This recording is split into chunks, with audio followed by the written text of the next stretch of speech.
In this video series, we are going to study science chapters of grade 10 SEE examination. So in this series, we have been solving questions of previous board exams. So now we are going to solve group D questions. In the previous videos, we have discussed answers of group A, B, C. Now this model set is published by OCE for SEE examination. Now let's see the question. Question number 21. Group D starts from question number 21. The number of primary turns is 4 times more than that of secondary winding in the transformer. If the primary voltage is 220 volt, then calculate the secondary voltage.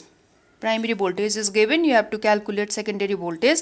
Explain the working principle of transformer and inverter. Now the next part of the question is explain the working principle of transformer and inverter. So this is an additional part for which you have to write answer separately. So the question is the number of primary winding turns is 4 times more than that of secondary winding in the transformer. So we have to write solution. We have to start writing from solution. Answer, give an arrow. Then we have to write down given information. Given, first of all, primary voltage is given, which is 220 volt. Primary voltage primary 220 volt. So voltage secondary we have to find. Now let next part is primary winding is 4 times more than that of secondary winding. So NS is number of turns winding in the secondary coil. NP is the number of turns winding in the primary coil. So number of primary winding is 4 times more than the secondary winding. Let the secondary winding be X turns. Okay, X turns, then the primary winding will be 4X turns according to the condition given in the question. Okay, question says primary winding is 4 times more than that of secondary winding. So accordingly you have met the condition here. Right now we know, put the formula. I am going to write this side so that we can make a space to write later, but in your answer set, in your notebook, you have to go on writing in this way, okay, in this space. Now we know formula NS by NP equal to BS by BP. This is the original form of equation, parent equation. Now rearrange the equation for your calculation. This side should be brought this side because here you have to find this one, secondary voltage. So let this be in the left hand side, okay, and this side goes to right hand side. Now again rearrange. BS should be made alone because you have to calculate this one, BS. So NS by NP, and BP is in denominator, it goes to numerator across the equal to sign, or BS equal to, now put the values, NS is X, NP is 4X, BP is 220. Can you see that? NS X, NP 4X and BP 220. Now let's do the cancellation. 1 by 4 into 220, then 4 5s are 20, 4 5s are 20. So BS is 55 voltage because this is voltage.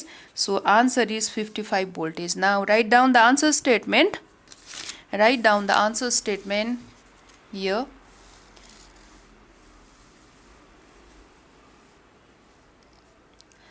Answer statement. Therefore, voltage in the secondary coil. Voltage in secondary coil. Secondary coil is 55 voltage. Is 55 volt. Okay. So this is your solution of numerical part. Now the next part of the question is explain the working principle of transformer and inverter. Working principle of transformer and inverter. For transformer, how should you write is transformer, it works on the principle of mutual induction. And the mutual induction, and the function of mutual induction is to produce current. depending on the number of turns in the secondary coil, right? So in mutual induction, changing magnetic flux in the primary coil induces current in the secondary coil, right? Changing magnetic flux in the primary coil, changing magnetic flux in the primary coil induces current in the secondary coil. That is the principle of working of transformer, which is called mutual induction. Okay, mutual induction, right? So in mutual induction, changing magnetic flux in the primary coil induces current in the secondary coil depending on the number of turns in the secondary coil. Voltage is output voltage is given, no? Yes, so how many turns are there in the secondary coil compared to primary coil? Voltage will be produced according to the number of turns, right? So you see, if number of turns in the secondary coil is more than primary, then voltage is increased. Okay, if number of turns in the secondary coil is less than primary coil, voltage is decreased. So the function of transformer is either to increase voltage or decrease voltage. Okay, that is why the main principle of working principle of transformer is it converts AC voltage, high alternating current high voltage to low, and vice versa, means low to high, right? So this is the working principle of transformer. It works on the principle of mutual induction, in which the output voltage depends on the number of coil in the secondary coil. So transformer converts alternating current high voltage to low voltage and low voltage to high voltage. So this is the working principle of transformer. High voltage to low voltage to high voltage of AC current, right? Whereas inverter is the device, electronic device, which stores direct current. Okay, how does it store current? Alternating current is converted into direct current and it is stored in the inverter. Inverter converts alternating current to direct current and it stores the current in it. This stored current is changed into alternating current when in use. Okay, when the inverter has to be used, okay, after storing, then this direct current will be changed into alternating current. So alternating current will be changed into direct current, then it is stored, stored in the inverter. Then again direct current is changed into alternating current when in use. So this is the working principle of inverter. Yes, with this we finish question number 21. Now we'll go to question number 22. Question number 22. Draw a neat diagram of laboratory preparation of carbon dioxide gas and label any two parts. Also write the balanced chemical equation involved in this process. What happens when carbon dioxide is passed into lime water for a short period of time? Okay, laboratory preparation of carbon dioxide gas. So this is the diagram. It takes time, that is why it is already drawn over here. Yes, so you have to draw in this way. Now you have to do the labeling. Any two labeling is asked in the question. Okay, so you can show any two labeling, and you make it try to make the labeling on one side, since few labelings are asked, so you can do it, okay, on one side of the diagram. Okay, laboratory preparation of carbon dioxide gas. Do not forget to write the caption for the diagram, title for the diagram. Okay, now next is chemical equation for the lab preparation of carbon dioxide gas. Calcium carbonate means limestone and hydrochloric acid, dilute hydrochloric acid. Yes, it is poured down from the funnel, and the products are calcium chloride salt, water and carbon dioxide. Yes, carbon dioxide. This product is gaseous. Upward arrow means the product is gaseous. Okay, so this is the equation. CaCO3, calcium carbonate, 2HCl, calcium chloride, water, carbon dioxide rays. So in this diagram, make sure that this end of delivery tube is not touching the solution. If it touches the solution, your diagram is wrong. Okay, and this Wolf's bottle end should be immersed into solution. If this is out of the solution, again your diagram is wrong. Okay, and these all have to be made airtight, right? Okay, and the gas jar should be kept upright in this way, because carbon dioxide is heavier than air, so it can be collected by keeping gas jar upright, right? So this is the diagram. Now next part of the question is, what happens when carbon dioxide passed into lime water for a short period of time? Lime water is calcium hydroxide, CaOH2. This is lime water, which is clear when it is freshly made. Okay, its color is clear, no color when it is freshly made, and carbon dioxide is introduced into it for some time. Carbon dioxide gas is given to it for some time, so it changes into this solution, changes into milky color. This solution changes into milky color due to formation of calcium carbonate. This is limestone. Limestone calcium carbonate is formed in the solution. Okay, that is why it turns into milky color, because limestone is not soluble in water. That is why it remains, in white color in the solution, right? So calcium carbonate is formed and water is produced. Okay, these two are products. So this is the equation for this one. What happens when carbon dioxide is passed into lime water for a short time? This is lime water, calcium hydroxide. So this is the answer for question number 22. Now we are going to do question number 23. Question number 23. Look at question number 23. Draw a chart showing the cross between red and white flowered pea plants till F2 generation. Find out the genotype and phenotype ratio of F2 generation. So monohybrid cross. So question is asking to make monohybrid cross between a red flower and white flower pea plant. Yes. So you should start writing this way. Monohybrid cross. Keep the heading answer. Yes, monohybrid cross.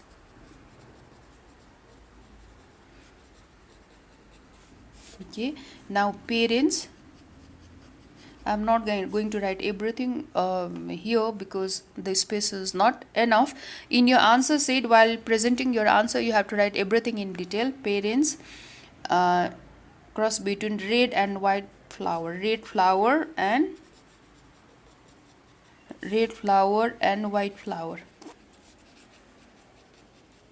Yes, red is denoted by capital R.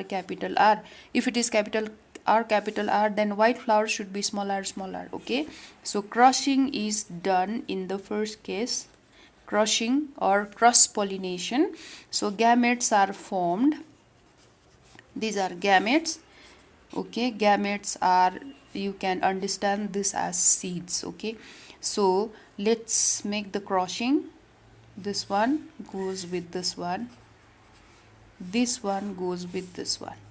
Okay, again this one goes with this one, this one goes with this one. So all are hybrid red.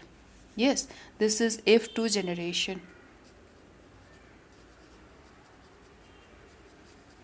This is F2 generation of spring. Can you see? This is F2 generation. Okay, so all are hybrid red. These are all hybrid red of F1 generation, hybrid red offsprings of F1 generation. Now for F2 generation, all these hybrid offsprings are allowed to do, allowed to pollination among themselves. That is self-pollination. Okay, so self-pollination is allowed. No new character is allowed in this cross now at this stage. So these hybrids are taken for the next generation. Okay, these are parents. Okay, for F2 generation, and gametes are capital R small r, capital R small r. No, now let's see the cross. This one goes with this one, capital R, this one goes with this one, capital R, small r, this goes with this one, capital R, small r, this goes with this one.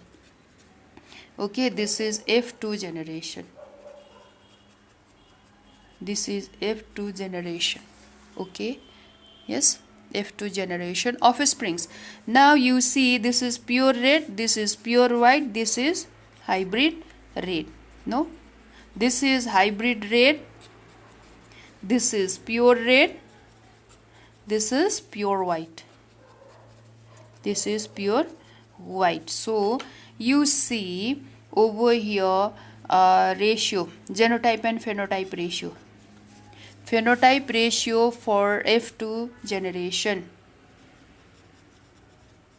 Phenotype ratio is 3:1, means 1, 2, 3 red. Whenever there is capital R, this is red, because red is dominant character over here. So 3 are red, 1 is white. No, so red is to white. But genotype ratio is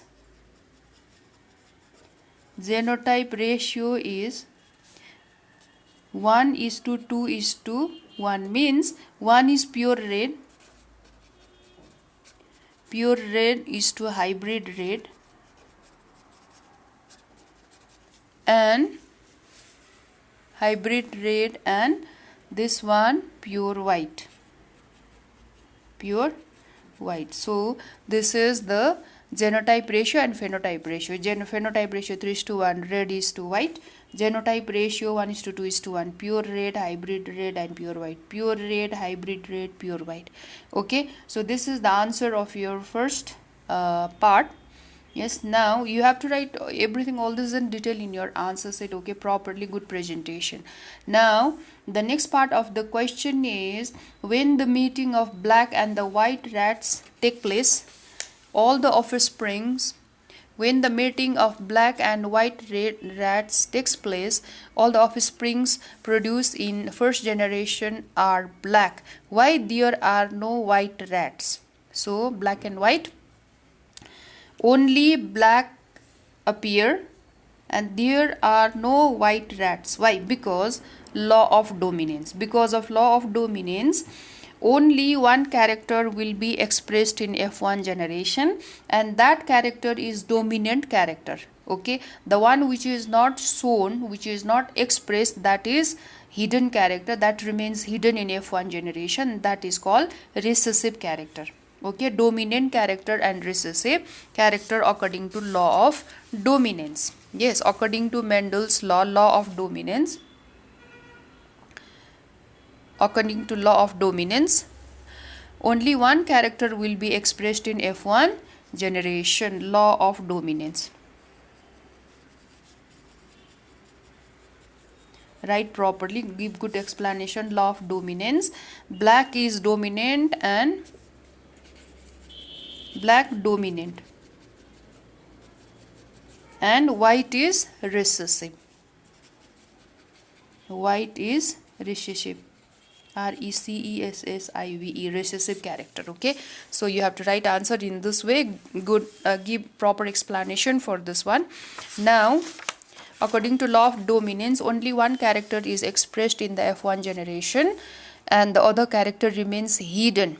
Okay, the hidden character is recessive and the expressed character is dominant. That is the answer. Now, question number 24. Although the chlorofluorocarbons used in refrigerators and air conditioners is a stable, non-poisonous and non-inflammable and cheap compound, it is to be displaced by other compound. Justify the statement. So, the statement says, the answer is chlorofluorocarbons widely used in refrigerators and air conditioners. This is artificially produced chemical compound, artificially made chemical compound, which is a stable, non-poisonous, non-inflammable and cheap compound. Okay, but still it has to be displaced by other compounds. What is the reason?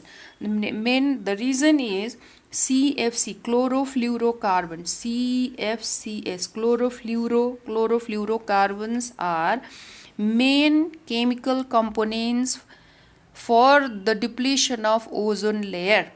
Yes, chlorofluorocarbons are the main chemical compounds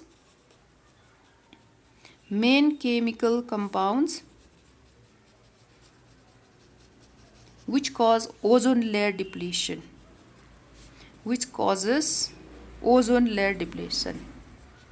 Ozone layer depletion, CFCs.